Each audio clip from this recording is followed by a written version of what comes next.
Hello दोस्तों, नमस्कार। हम आज करवाएंगे प्रश्नोत्तरी। ये हमारा स्पीड टेस्ट की प्रश्नोत्तरी है। शुरू करते हैं आज की कक्षा। ठीक है, बताइएगा प्रवासी के गीत किसकी रचना है? प्रवासी की गीत किसकी रचना है? नरेंद्र शर्मा की। ठीक है, किसकी है? नरेंद्र शर्मा की। फिर देखिए नेक्स्ट देखना है।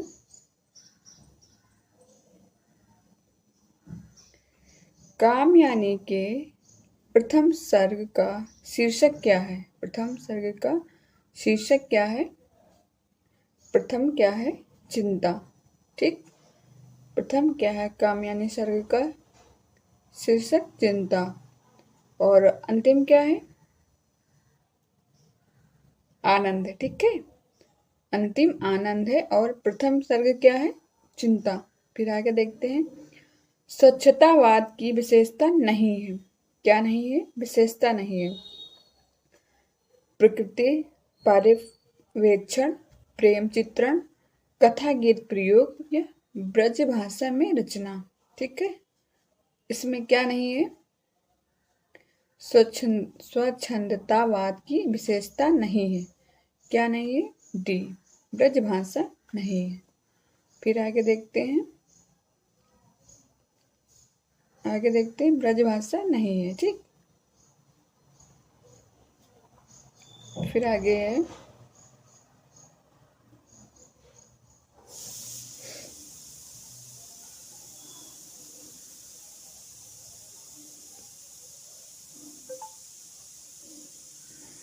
आगे देखते हैं।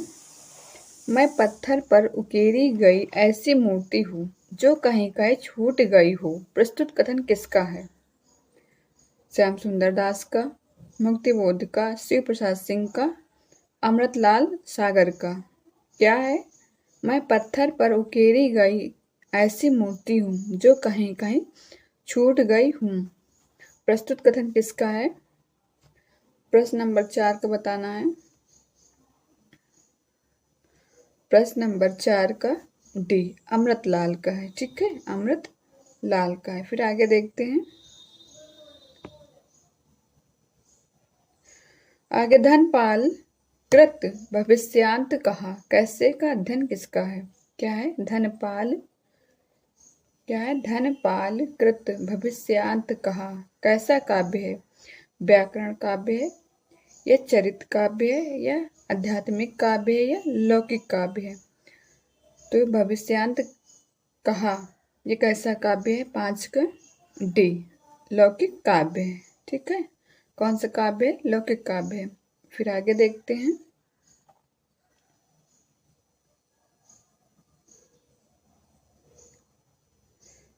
निराला की बादल राग कविता का संबंध किससे है?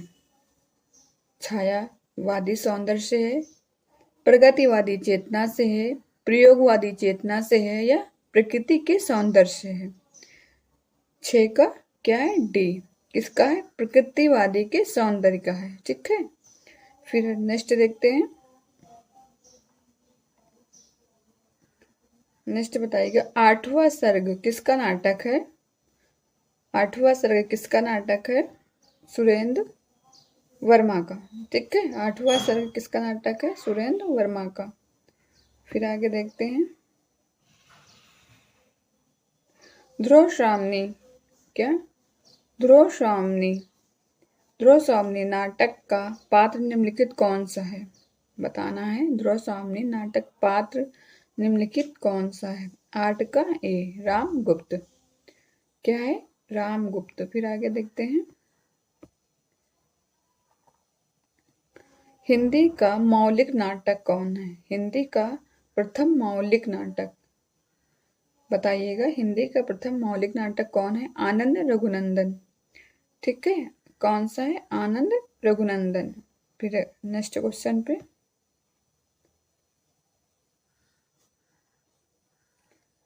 आनंद रघुनंदन।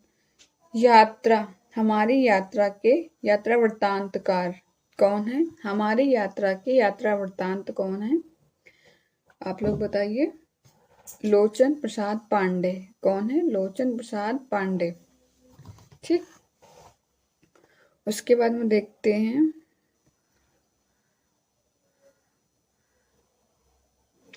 भारतेंदु ने अपने किस नाटक को नाट्य शासक व लास्य रूपक कहा? विस्मयस्य विस्मौधक, विशस्य विस्मौधम या नील देवी, भारत दुर्दशा, अंधेरी नगरी।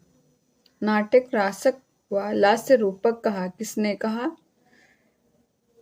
डी, भारत दुर्दशा। ठीक है, फिर देखिए चौथा हादसा नामक कहानी संग्रह किसका है? चौथा हादसा नामक कहानी किसका है? 12 का सी, उदय प्रकाश। किसका है? उदय प्रकाश का। फिर आगे देखते हैं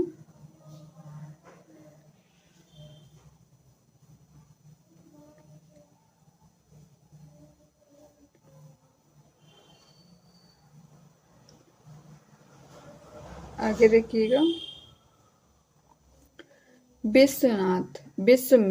विश्वामित्र के नाटक कौन है? विश्वामित्र के नाटक कौन है? गोविंद बल्लभ पंत, लक्ष्मी नारायण मिश्र, उदय शंकर भट्ट या इनमें से कोई नहीं। 13 का बताना है। उदय शंकर भट्ट है। कौन है? उदय शंकर भट्ट। किसके? विश्वनाथ मिश्र के नाटक के।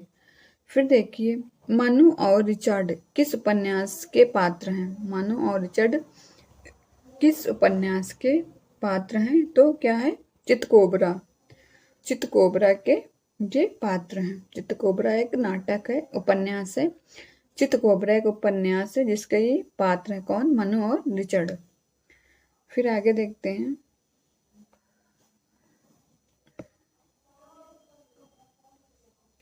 आगे बताइएगा कबीर की भाषा के संदर्भ में कौन सा वाक्य क्या है? गलत है। भाषा में खारापन, कहीं कहीं भाषा गंवारू लगती है, या साहित्यिक कोमलता, या भाषा में अखड़ापन। ठीक है, तो कौन सी है ये भाषा? गलत है। 15 का बताना है। 15 का सी। 15 का सी बताना है। फिर देखिए विशिष्टाद्वैतवाद के प्रस्तोता आचार्य कौन है? विशिष्टाद्वैतवाद के प्रस्तोता आचार्य कौन है? 16 का ए, रामानुजाचार्य। ठीक है, फिर आगे बढ़ते हैं केशव के किस इंद्रजीत के बड़े भाई रत्न सिंह की वीरता का छप्पियों का अच्छा वर्णन है? क्या है? केशव के किस ग्रंथ के इंद्रजीत के बड़े भाई रत्न सिंह की वीरता का छप्पियों में अच्छा वर्णन है? रामचंद्रिका में, कवि प्रिय में, वीर सिंह और देवचरित्र में, या रतन बावनी। तो 17 का क्या होगा? 17 का डी, रतन बावनी।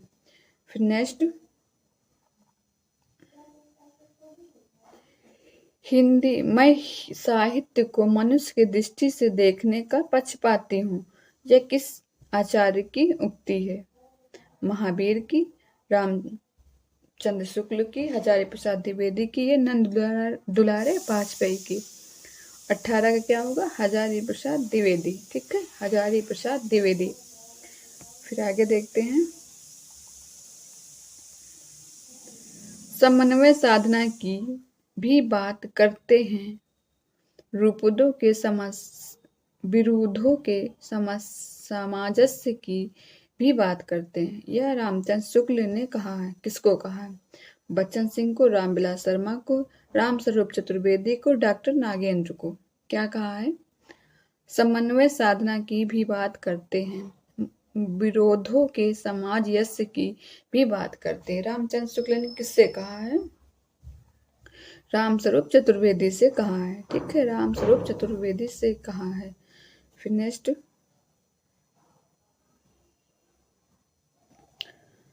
सूर्य के भ्रमर गीत के संदर्भ में संवेदना और शिल्प की दृष्टि से कौन सा तत्व सही नहीं है? भावुकता, वक्रता, क्रूरता, वैगदिकता। ठीक है, सूर्य के भ्रमर गीत के संदर्भ में संवेदना और शिल्प की दृष्टि से कौन सा तत्व सही नहीं है? कौन सा तत्व सही नहीं है आप लोगों को बताना है। प्रश्न नंबर 20 का क्रूरता। क्या सही नहीं? क्रूरता सही नहीं है। फिर निम्नलिखित में से कौन सा कृष्ण भक्ति काव्य का कवि नहीं है? क्या नहीं है? कवि नहीं। सूरदास नहीं, नंददास नहीं है, कृष्णदास नहीं, सूरदास नहीं है, या फिर सुंदर नहीं, सुंदर दास नहीं। बताना है निम्नलिखित में से कौन सा कृष्ण भक्ति काव्य नहीं है? 21 का बताना है डी, सुंदर दास। क्या नहीं है? सुंदर दास नहीं है। फिर आगे देखते हैं, ध्रुव चरित के रचयिता कौन है? ध्रुव चरित के रचयिता कौन है? सी, नरोत्तम दास। कौन है? नरोत्तम दास। फिर आगे देखते हैं,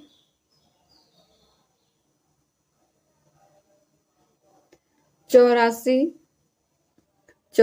वैश्वन की वार्ता का संबंध किस संप्रदाय से है? 84 वैश्वन की वार्ता का संबंध किस संप्रदाय से है? सखी संप्रदाय से, रामानुजा संप्रदाय से, श्री संप्रदाय से, वल्लभ संप्रदाय से। प्रश्न नंबर 23 का डी, क्या है? वल्लभ संप्रदाय। फिर देखिए, तुलसी की भक्ति किस प्रकार की है? किस प्रकार की है? तुलसी की भक्ति किस प्रकार की है? सी, हास्य प्रकार की है। ठीक है। फिर देखिए, आगे देखते हैं, अवधी एवं ब्रजभाषा दोनों में रचना करने वाले कवि कौन है? अवधी और ब्रज में दोनों में रचना करने वाले कवि कौन है? 25 का क्या है? बी, तुलसीदास है। कौन है? तुलसीदास। आधुनिकता के पहलू किसका निबंध संग्रह है? क्या है? निबंध संग्रह।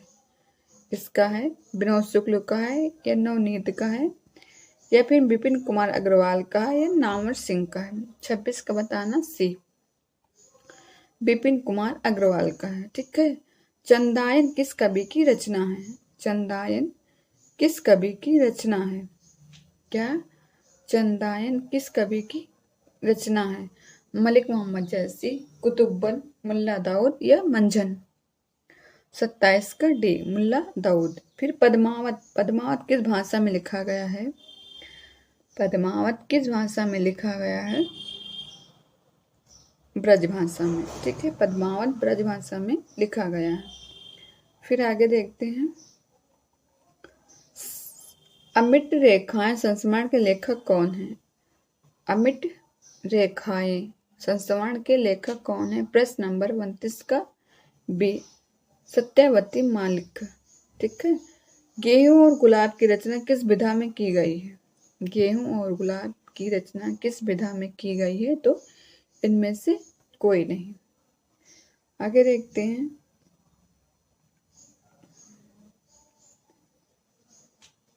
निम्नलिखित में से कौन सी रीतिबद्ध परंपरा का नहीं है? क्या है? रीतिबद्ध परंपरा का है? बिहारी आलम, गानानंद, मतीराम। क्या है? कौन सा कवि रीतिबद्ध परंपरा का नहीं है? प्रश्न नंबर 31 का क्या होगा? सी, कौन नहीं? मतीराम नहीं है। फिर घनानंद किस वर्ग के मध्यम में है? घनानंद किस वर्ग के मध्यम में?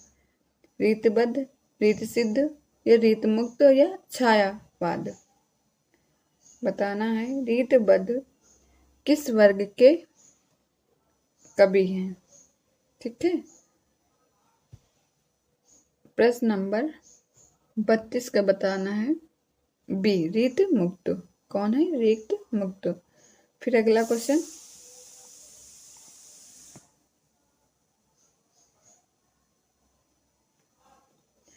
वामा हिंदी मासिक महिला उपयोगी पत्रिका का संपादन किसके निर्देशन में हुआ? मृणाल पांडे, या घना श्याम पंकज, बिमला पाटिल, या प्रभा जोशी? बताना है 33 का सी, बिमला पाटिल। ठीक है। फिर देखिए नेक्स्ट क्वेश्चन, रीतिकाल की विशेषताओं के संदर्भ में निम्नलिखित में से एक विशेषता गलत है, उस विशेषता का चयन कीजिए। इसमें क्या गलत है आप लोग चयन कीजिएगा। विशेषता गलत, उस विशेषता का चयन कीजिए। प्रश्न नंबर 33 का सी, क्या है रीतिकाल के प्रकृति कालंबन स्वरूप में वर्णन। फिर नेक्स्ट देखते हैं, बिहारी सत्साई पर फिरंगे सत्साई, क्या बिहारी सत्साई पर फिरंगे सत्साई नाम से फारसी भाषा के किस ने टीका किया है, आप लोग बताइएगा। बिहारी सत्साई पर फिरंगे सत्साई नामक फारसी भाषा में एक टीका लिखा, जिसके टीकाकार कौन है, आनंदीलाल शर्मा। कौन है, आनंदीलाल शर्मा। ठीक है, फिरंगी सत्साई पर फिरंगे सत्साई नाम से फारसी भाषा में एक टीका लिखा गया, जिसके टीकाकार कौन है, आनंदी लाल है। फिर देखिए, राहुल संस्कृत्यायन की आत्मकथा का नाम क्या है,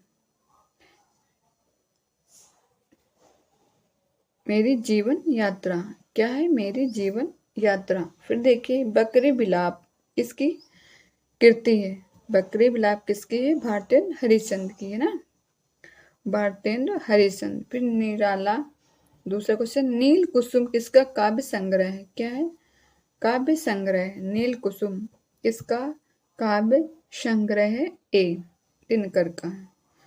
नेक्स्ट क्वेश्चन,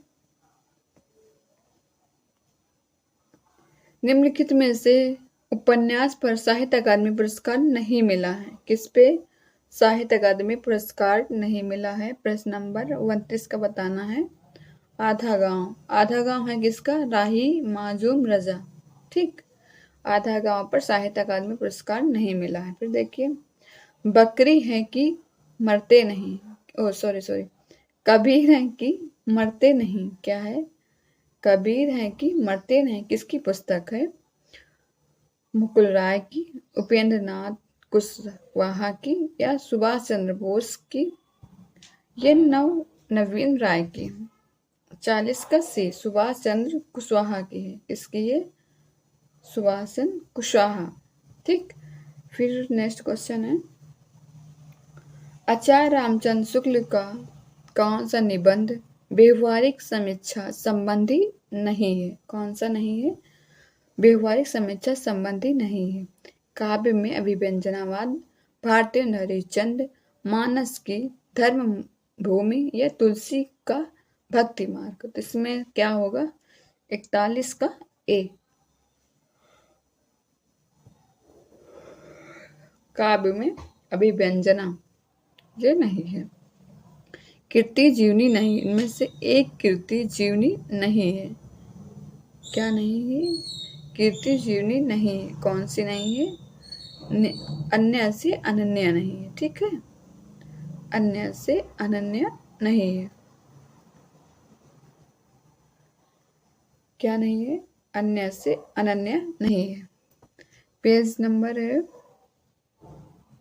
तीसरा, और प्रश्न नंबर है 42।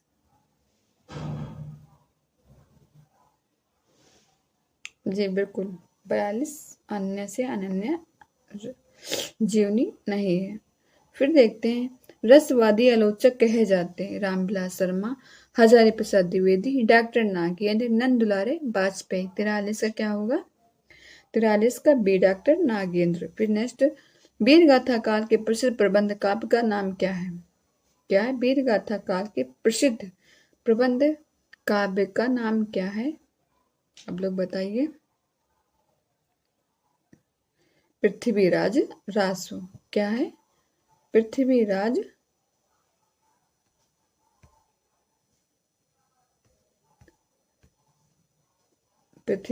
रासो। ठीक है, फिर नेक्स्ट क्वेश्चन है, सिद्ध कवि सरप्पा की रचना क्या है, सिद्ध कवि सरप्पा की रचना क्या है। 45 प्रश्न नंबर सी, दोहा कोश से सरप्पा की रचना सिद्ध कवि पर। सिद्ध कवि सरप्पा की रचना का नाम क्या है, दोहा कोश।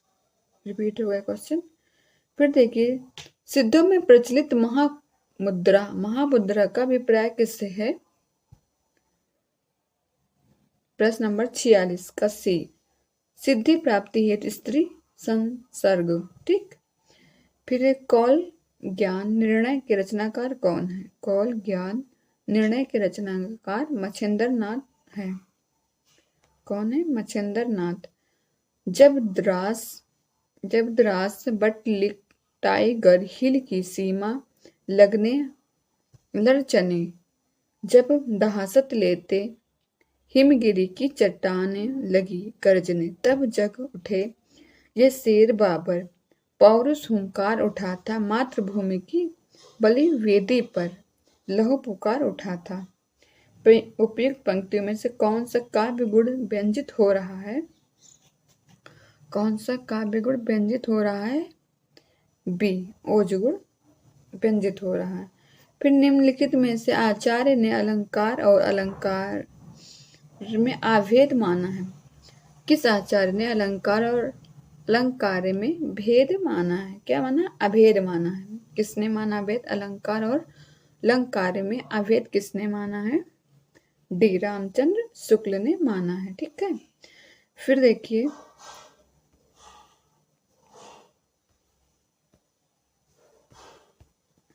Next question. सुंदर है बिहाग सुमन सुंदर, मानव तुम सबसे सुंदरतम में कौन सा काव्य दोष है? कौन सा काव्य दोष है?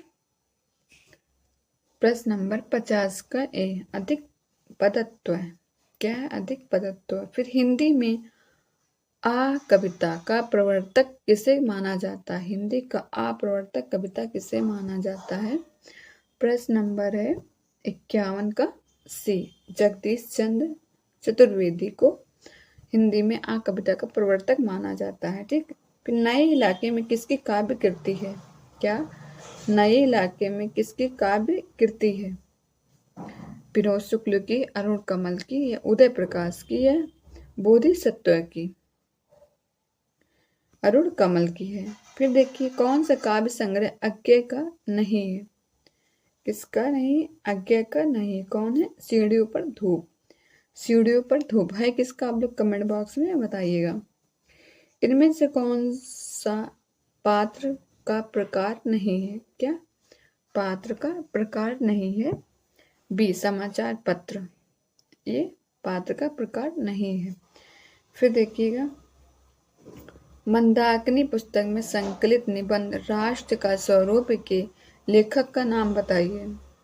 मंदाकिनी पुस्तक के संकलित निबंध राष्ट्र का स्वरूप के लेखक का नाम बताइए। प्रश्न नंबर 55 पे है वासुदेव शरण अग्रवाल। क्या है? वासुदेव शरण अग्रवाल। प्रेमचंद की कहानी ईदगाह में हाजिद की दादी का नाम क्या था?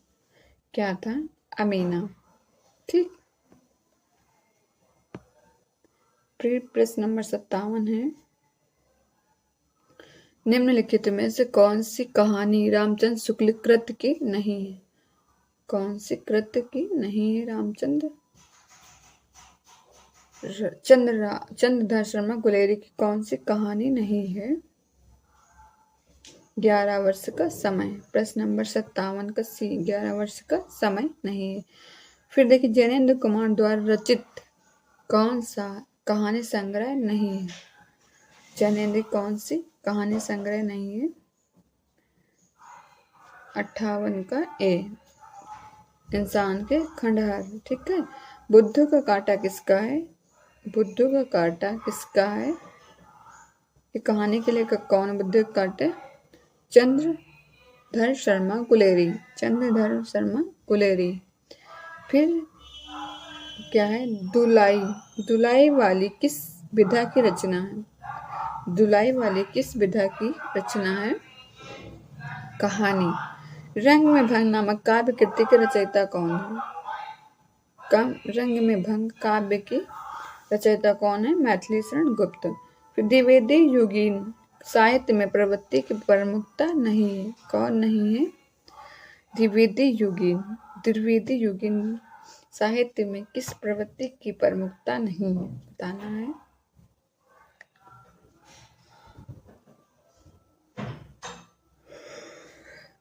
काव्य आत्मकता नहीं है।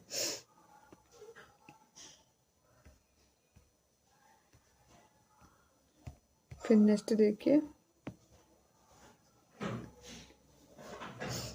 अमृतलाल नागर अपने किस उपन्यास दहेज समस्या की ओर संकेत किया है या संकेत किया है? कौन है इसमें? कौन सी है? 63 का सी, अग्नि गर्भ। जयंत कुमार के उपन्यास की फीचर फिल्म कौन सी बनी है? त्यागपत्र। कौन सी है? त्यागपत्र। फिर है, मर्डाल किस उपन्यास में स्त्री चरित्र का नाम है? मर्डाल किस जीवन चरित्र स्त्री का नाम है? तो क्या है? त्यागपत्र। मैला आंचल गांव की जीवनी क्या है? मैला आंचल में किस गांव की जीवनी गाथा है? तो क्या है? मेरीगंज। 66 का ए, मेरीगंज। निम्नलिखित में से कौन सा उपन्यास यशपाल द्वारा रचित नहीं है? यशपाल का कौन सा रचित नाटक नहीं है? नाटक नहीं, उपन्यास। कौन सा उपन्यास रचित नहीं है?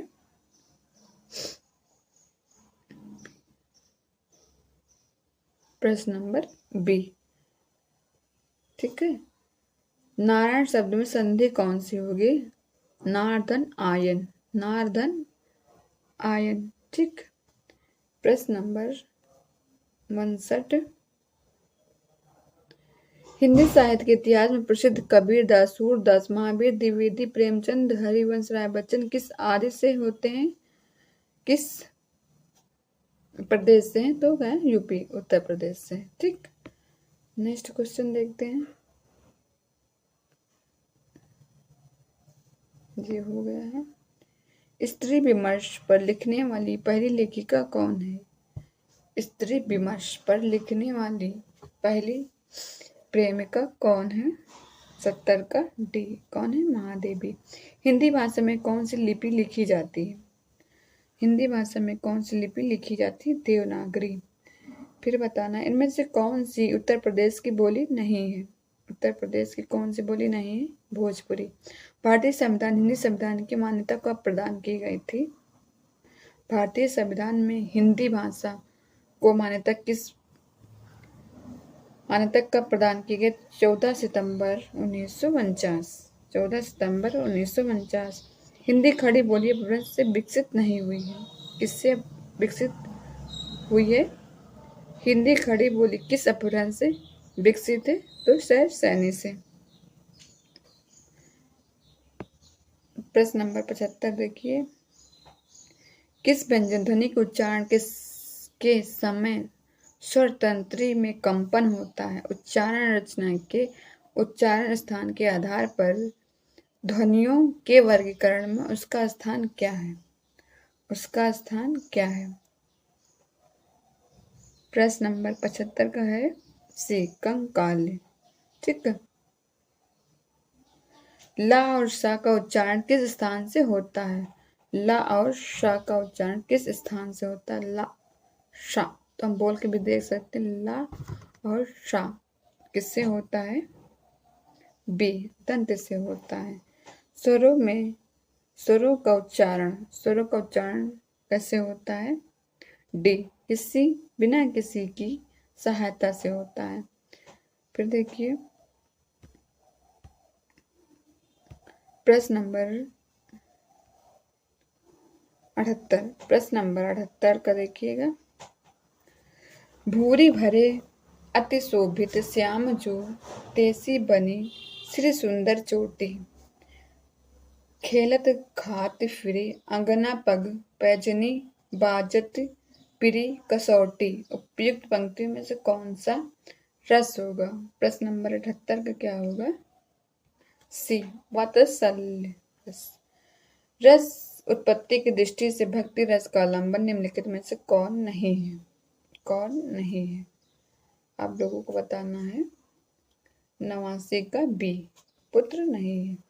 फिर सौंदर्य की व्याख्या करते समय क्रोचे ने अभिव्यंजन को कितने स्वरों में उल्लेख किया? प्रश्न नंबर 80 का बी। ठीक है, 4 भागों में उल्लेख किया है। फिर प्रश्न नंबर 81 का देखना है, बन बितान रवि शशि दिया, फल भाख ललित प्रवाह, आवनी सेज पंखा पवन अब न कछु परवाह। उपयुक्त पंक्तियों में से कौन सा रस है? कौन सा रस होगा? प्रश्न नंबर 81 का सी, शांत रस।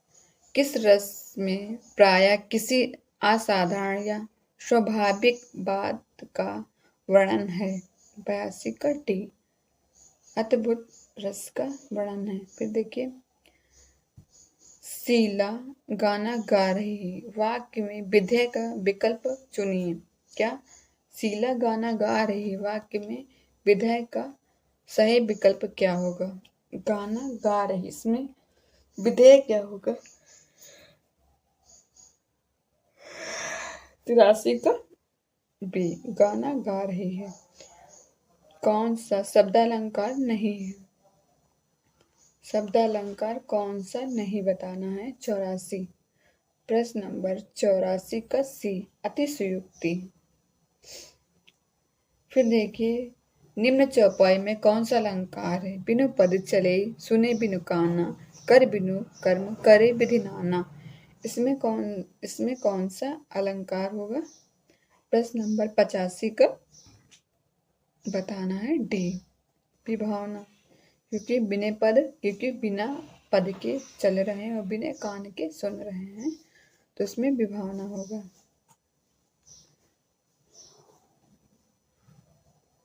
गोरे मुख पर श्याम तिल, लागत अति अभिराम, मनहु चंद्र बिछाई के, पौड़े साल गराम। उपयुक्त पंक्तियों में से कौन सा अलंकार होगा? प्रश्न नंबर 86 का ए, उद्देपेक्षा अलंकार। किस छंद में 28 मात्राएं होती हैं और यति 16 12 मात्राओं पर होती? क्या होता है इस पे? प्रश्न नंबर 87 का बताना है। हरे गीतिका, ठीक। हरे गीतिका में 28 मात्राएं होती हैं और यति 16 पर और 12 मात्राओं पर होती है। हरे गीतिका। सोरठा में विषम चरणों में कितनी मात्राएं होती हैं? विषम चरणों में सोरठा में कितनी मात्राएं होती हैं? 88 का बताना है बी, 11 मात्राएं होती हैं। निम्न पंक्तियों में कौन सा छंद है? रवानी रथी, वृथ रघुवीरा, देख विभीषण भय अधीरा, अधिक प्रति मन भा संदेहा, बंदी चरण कहाँ सहित स्नेहा। इसमें कौन सा छंद होगा? चौपाई, ठीक है। इसमें क्या चौपाई? चौपाई कैसे पहचानेंगे? ये लास्ट के से अधीरा स्नेहा, ठीक है। तो पीछे एक ही जैसे वर्ड रहेंगे तो उससे हम पहचान सकते हैं ये चौपाई है। पौधन अना में कौन सा स्वर होता है? पौधन आन में कौन सा स्वर संधि का उदाहरण है? प्रश्न नंबर 90 का बताना है बी, 90 का बी, पिबत धन जाल, पिप जाल में कौन सी संधि है? व्यंजन संधि। कौन सी संधि है? व्यंजन संधि, ठीक है। फिर आगे देखते हैं। जिस संज्ञा शब्द से व्यक्ति या वस्तु के गुण या धर्म का बोध होता है उसे क्या कहते हैं? व्यक्ति, वस्तु या धर्म का बोध होता है उसे क्या कहते हैं? प्रश्न नंबर 92 का भाववाचक। राज दरबार में कौन सा समास है? राज के लिए दरबार, तो इसमें कौन सा समास होगा? तत्पुरुष, राज के लिए समास। यथा संभव में कौन सा समास है? यथा संभव में कौन सा समास है? अव्यय भाव समास। चिराग तले अंधेरा, इसका लोकोक्ति क्या होगा? चिराग तले अंधेरा। प्रश्न नंबर 95 का डी, निकट के दोष को न देखना। आसमान से गिरा खजूर पर अटका, लोकोक्ति का उपयुक्त अर्थ क्या हो? आसमान से गिरा खजूर पर अटका, इसका अर्थ क्या होगा? प्रश्न नंबर 96 का बी, एक ही